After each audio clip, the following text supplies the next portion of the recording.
Une des choses qui me frappe en repensant à la jeunesse commune de ce projet de sentier d'observatoire, c'est qu'à l'époque, on était, collectivement très pro-métropolitain, dans le sens ou très métropolitain ou très pro-métropole, dans le sens où, on trouvait que cette métropole de fait, avec des flux automobiles, des dépendances, lieux de résidence, lieux de travail et tout, elle gagnerait à devenir une métropole de droit. On trouvait que tant qu'à faire, ça ferait plus de justice fiscale. C'était le grand argument d'ailleurs du législateur à créer la métropole et que donc il était souhaitable que cette métropole vienne à exister formellement, administrativement, pour que le territoire soit mieux, qu'il soit mieux, plus vivant, plus juste, etc.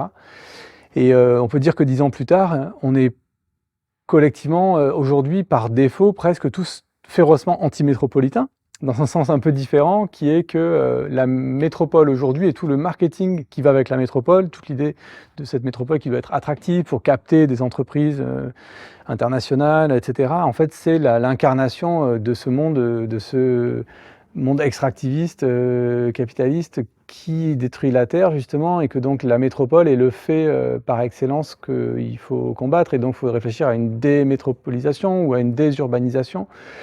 Et donc aujourd'hui, on serait plutôt en train de regarder ces images-là de l'observatoire en cherchant comment chaque commune peut presque retrouver sa souveraineté pour mettre en œuvre sa propre descente énergétique et prendre soin de son propre territoire, petit territoire communal, petit ou grand, parce que Marseille c'est un grand territoire communal.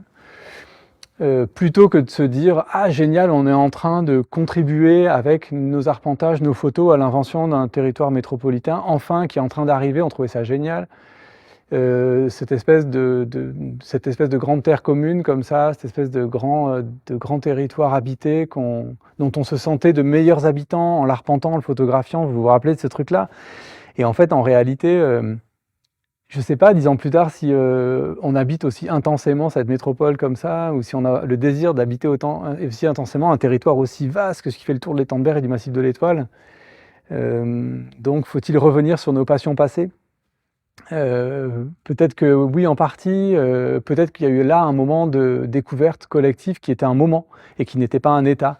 On peut pas être des habitants permanents de cette grande métropole, on n'y arrive pas en fait. C'était une sorte de moment initiatique, mais et puis après, c'est sans doute que ce jugement, cette évaluation aujourd'hui est aussi alourdi du poids du dysfonctionnement institutionnel de la métropole qui vient s'ajouter aux couches des collectivités existantes qui en fait n'a pas vraiment pris, ne marche pas très bien du tout. Si ce n'est qu'il y a une voie dédiée au bus entre Marseille et Aix maintenant sur l'autoroute. Un grand acquis du fait métro, enfin pas du fait, mais de la métropole comme institution.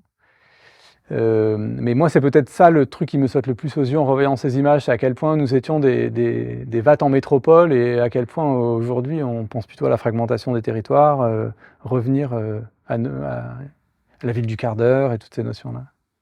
Ce qui nous amène à la question suivante.